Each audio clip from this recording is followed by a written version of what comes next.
Trails of Cold Steel 1, the very first game in what is perhaps the most controversial and divisive arc in the entire Trails or Kiseki series. A game that gets a lot of scrutiny from a lot of people, and I'm gonna come out the closet for a second and let you know that I used to be a hater. That's right, I bought into a lot of the negative bullshit that a lot of people spread about the Cold Steel arc in the series. And this is not to say that the arc doesn't have any problems, but rather that I feel like people hyperfixate on a lot of the negative aspects of the arc over all of the things that it really does extremely well. And I know you're probably asking, especially you haters out there, you're probably wondering, no, what are these things that Cold Steel 1 does so well and is so integral and interesting to the series? What changed my mind and converted me from a hater to a lover of Cold Steel 1? I'll say first and foremost, that would be the cast as the first point. One of the biggest criticisms that comes up when we talk about Cold Steel is that the cast is too large. You could argue that this starts in Cold Steel 1. However, I would argue that this is very important and is a very calculated decision. It's not just done out of sheer stupidity on the part of the writers. It goes back to the thematic aspects and the main point of Trails of Cold Steel in the first place. That is youth and the young ones and the importance of the younger members of society in changing society and righting the wrongs and the ills of society as a whole. The main cast of Trails of Cold Steel 1 consists of members from every corner and every walk of life within Erebonia and its perimeter. This is because Erebonia is a very troubled land, where conflict between various groups of people from different backgrounds is extremely fierce and ever constant and present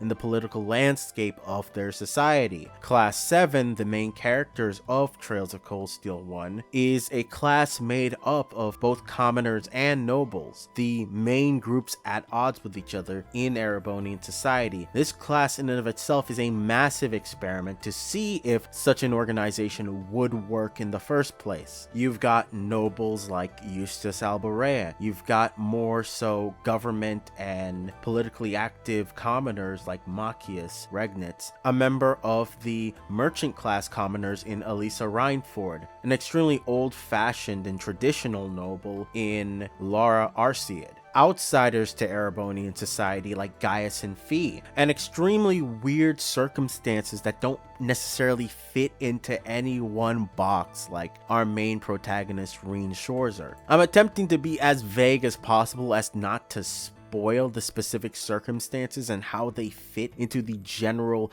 big scheme of Erebonian society, and how these things create drama and issues for the characters on a very personal level. That's the beauty of playing a video game, and I actually want you to play this one.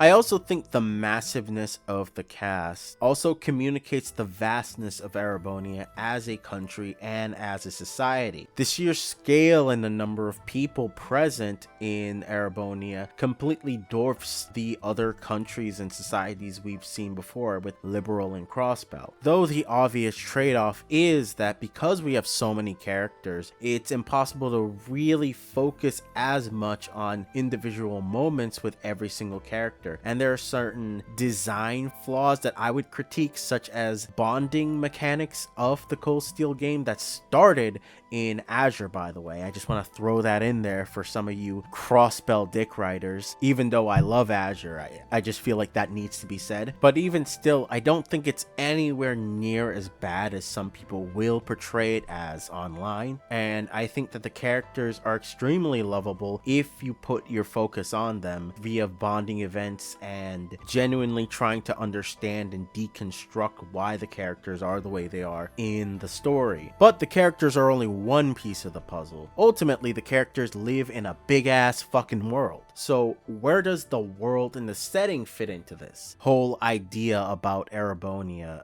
and Cold Steel as a whole? That would be the assertion that Erebonia and Cold Steel, or rather the way Cold Steel presents Erebonia, is not particularly shandified, or for those of you who don't understand that term, people don't think that it's world built well enough, or it doesn't necessarily communicate all of the smaller tiny little details that you see in a lot of other kiseki games. I fucking disagree. I think there are things that they do extremely well in Cold Steel in terms of world building. I would argue that they just don't lampshade it enough. They don't necessarily bring it to your attention or essentially push it in front of your face. It's all very much subtextual and in the background, and if you're paying attention, you'll be able to fill in the blanks on your own. Firstly, let's start with, where does the Erebonian Empire get its food from? Well, if you were paying attention, this question's pretty easy to answer. The Croizen province, which includes the town of Keldic, has massive amounts of fields and windmills present in the surrounding area. In this one area, we have a large amount of farmland, a massive market, one of the largest in the entire countries, and everything in the country is connected by a massive railway network, the largest on the entire continent. So it's an easy assumption to assume that a lot of that food that is produced is also shipped and sold across the entire country. But what about industrial goods? I'm talking about your cars,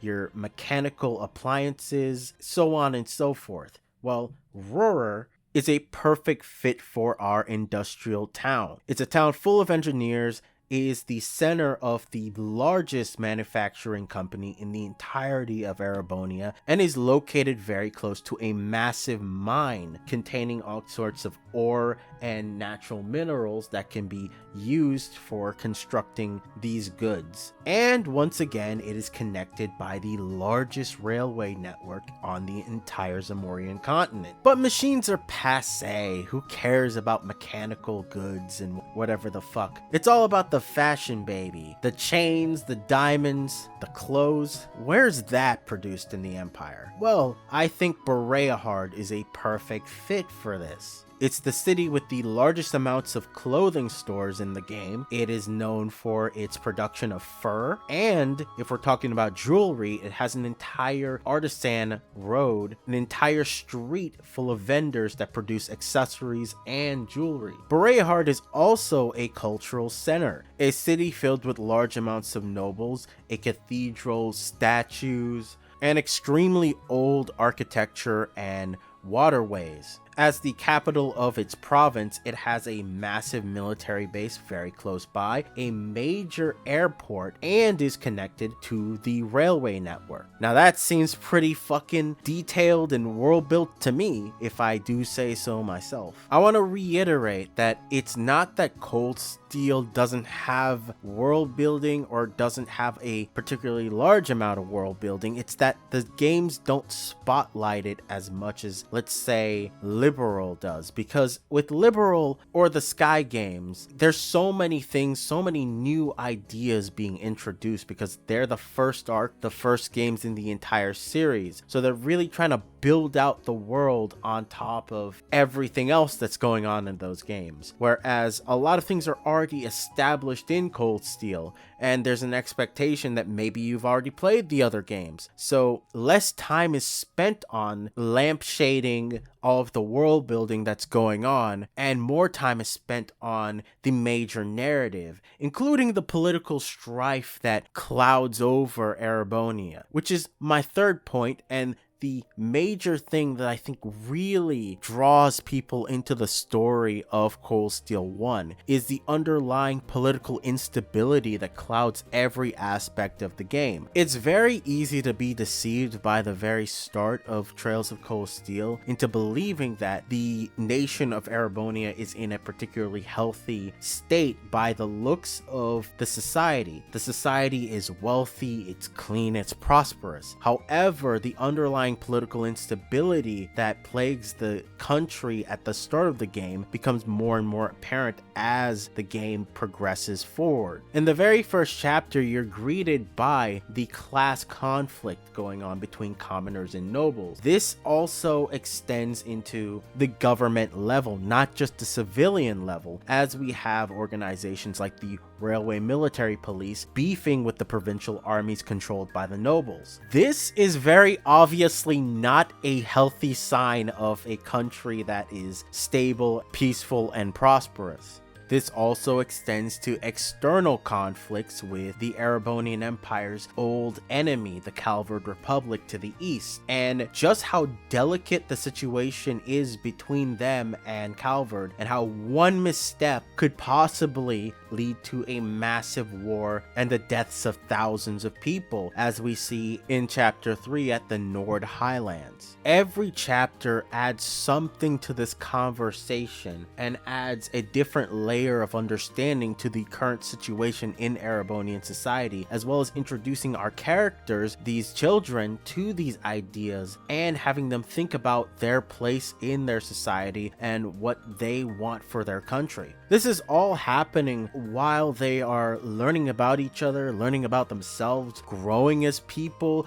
maturing, and coming to understand each other on a deeper level. The use of the Arcus's lines, their special variation of the ornament to indicate and show their growing bonds with each other, is another subtle way the game reinforces its core idea and its core themes. And I think that this, just like everything else up to this point, makes Cold Steel 1 so worth it as a game. It's a game that deserves far more credit than it gets for what it does, despite its flaws. And if you've already played it, I hope I said anything that made you appreciate it even a micro millifraction more than you already do. And if you haven't played it, I really implore you to play it and give it a try. And while you're at it, drop me a like, give me a comment, and tell me what you think of this video and whether or not you want to play Cold Steel 1, or if you've already played it, what you think about the game and this video. Thanks for watching.